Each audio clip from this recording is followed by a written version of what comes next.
Olá pessoas, eu sou o Marcelo Vital e sejam bem-vindos a mais um vídeo do canal Planeta Vital. E hoje irei falar sobre um longa animado inspirado em uma revista em quadrinhos do mesmo nome, Superman, Entre a Foice e o Martelo. O filme teve a direção de Sam Liu, possui o roteiro de Jan M. DeMatteis e foi produzido por Bruce Timm. Tá gostando? Então vamos girar com as ideias.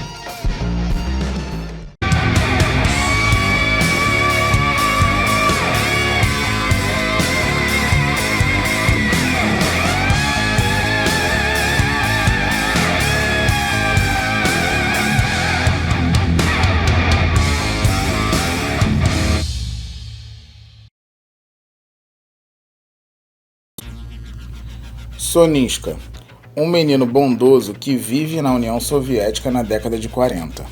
Sua amiga Svetlana está sempre ao seu lado e, como é muito valente, sempre impede os valentões de baterem nele.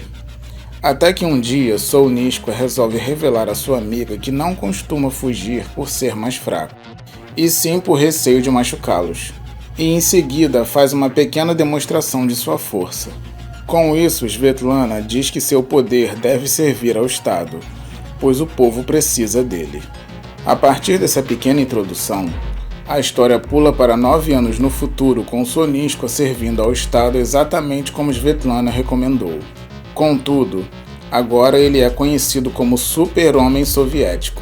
E assim como qualquer governo que deseja dominância além de suas fronteiras, seu país vive exibindo sua arma para a mídia, causando curiosidade e medo às outras nações, com exceção dos Estados Unidos, que aparentemente se mostra cético em relação à existência de tal indivíduo.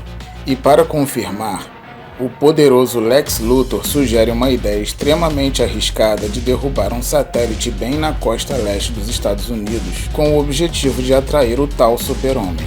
E no final, tudo ocorre de acordo com o plano, pois além de atraí-lo, Luthor consegue mostrar através de sua esposa Lois Lane Luthor o lado obscuro do governo da União Soviética. Então, pela primeira vez na vida, Sonishka começa a ter dúvida da boa intenção da política do governo que ele serve. E antes de tomar qualquer atitude, ele vai conferir. E o resultado é assustador. Pessoas em campo de concentração sendo tratadas de forma desumana, trabalho escravo, maus tratos e morte por falta de recursos foi o que Superman presenciou. A expressão de pena e assombro tomaram conta dele naquele momento. E para piorar ainda mais as coisas, sua amiga de infância Svetlana estava bem ali naquelas condições.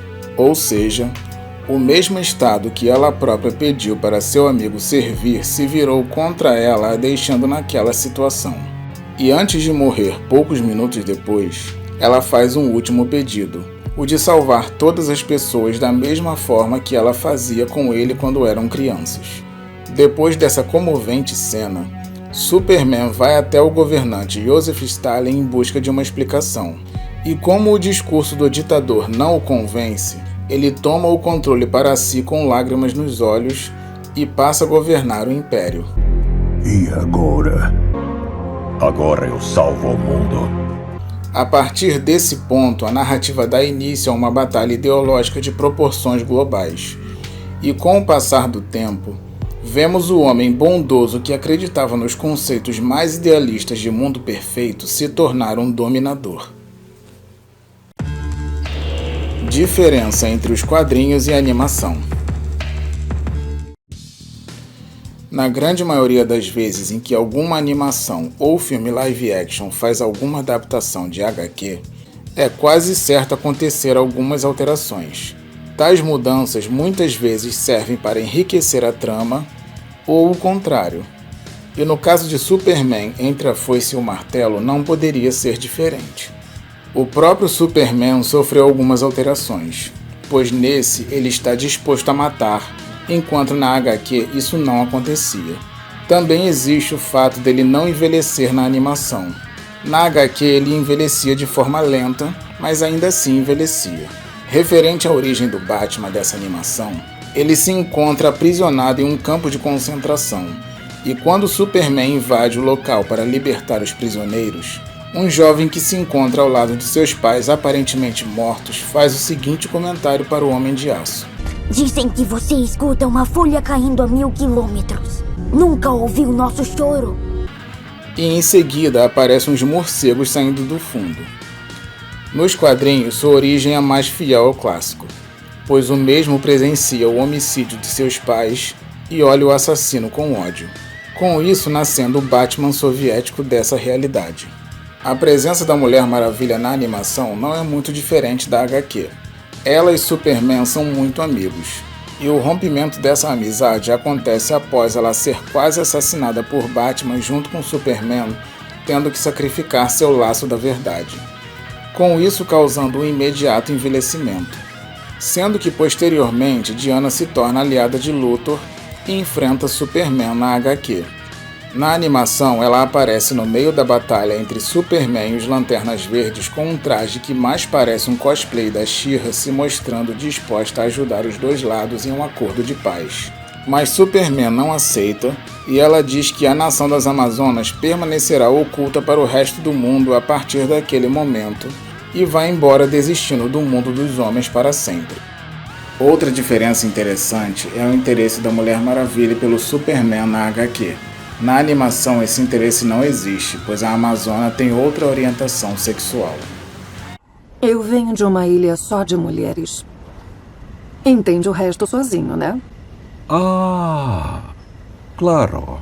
O prelúdio mostrado na animação entre Superman criança e Svetlana não existe nos quadrinhos. E com isso, a parte em que Superman descobre o campo de concentração onde sua amiga está com a morte dela em seguida, torna sua motivação pela conquista do poder muito mais emotiva e convincente do que na HQ. Tanto que serviu como estopim para o Homem de Aço cometer seu primeiro assassinato justamente contra o ditador Stalin, com isso assumindo seu lugar. Nos quadrinhos, sua chegada ao poder acontece após ele presenciar algumas pessoas passando fome e vivendo em um estado de calamidade. E como sua amiga de infância também se encontrava naquela situação, ele percebe que apenas ele mesmo poderia ajudar aquelas pessoas e com isso acaba aceitando a oferta de assumir o poder, pois na ocasião, Stalin havia morrido envenenado recentemente. Lex Luthor, como sempre, é super inteligente, sendo que nos quadrinhos ele é muito mais brilhante. Depois que se torna presidente, ele rompe relações comerciais com o resto do mundo e em pouquíssimo tempo ele consegue recuperar a economia, tornando os Estados Unidos um excelente exemplo de qualidade de vida em apenas 6 meses. Na animação, seus feitos também são grandiosos, mas tudo é conquistado lentamente. Nos quadrinhos, a batalha entre eles acontece por longos 40 anos, enquanto na animação dura 25. Sendo que a maior diferença de todas é o fato da animação simplesmente ter cortado o final da história, pois assim que Superman é dado como morto depois de um sacrifício, Luthor renuncia à presidência e James Olsen assume, e durante o discurso, Lois vê Superman no meio da multidão disfarçado de cidadão comum e fim da história. Nos quadrinhos acontece muito mais coisas. Luthor, ao contrário da animação, se reelege e continua com seus grandes feitos. Todas as doenças existentes são extintas, uma pílula que impede a necessidade do ser humano dormir é inventada, todo o sistema solar é colonizado, a expectativa de vida sobe para 180 anos e vários outros eventos incríveis são explicados pelo próprio Superman, que continuou vivendo no anonimato feliz e relaxado. Considerações finais. A narrativa do longa após Superman tomar o poder à força dá início a um conflito interminável com os governos capitalistas. Anos se passam no decorrer da história e algumas vezes as passagens de tempo tornam os acontecimentos um pouco confusos, mas nada é muito complexo ao ponto de deixar o espectador perdido. Os eventos ocorridos na HQ são mostrados de maneira muito mais rica. Nos quadrinhos, várias criaturas que pegam como base o universo convencional são criadas por Lex Luthor. Na animação, com exceção do Bizarro, nada disso acontece. E esse fato, apesar de deixar a obra menos interessante, na minha percepção, tornou mais realista. Um outro exemplo disso é o fato da tropa dos Lanternas Verdes na HQ ser um exército. Na animação eles são bem menos numerosos. E por falar em números, a única Amazona que aparece na animação é Diana. Na HQ, além de Hipólita aparecer, também podemos ver outras durante um ataque direcionado ao Superman depois de Themyscira se tornar aliada de Luthor. Para os fãs de Batman e Mulher Maravilha que esperavam um melhor destaque dos mesmos nessa animação, com certeza ficarão decepcionados se comparado com a HQ. Mas na minha humilde opinião, para um filme de menos de 2 horas, suas participações até que foram bem adaptadas. O filme examina um pouco do lado ideológico das nações, e nesse ponto podemos tirar algumas reflexões, mas tudo é muito raso e pouco explorado, assim como algumas passagens históricas. Coisas que realmente aconteceram são reconstituídas com a intromissão do Superman. No geral, o filme é excelente, pois fornece ao espectador um entretenimento de qualidade que mistura heroísmo com discussão política. Ou seja, para a pessoa que não conhece a obra original, o longa será muito bem recebido.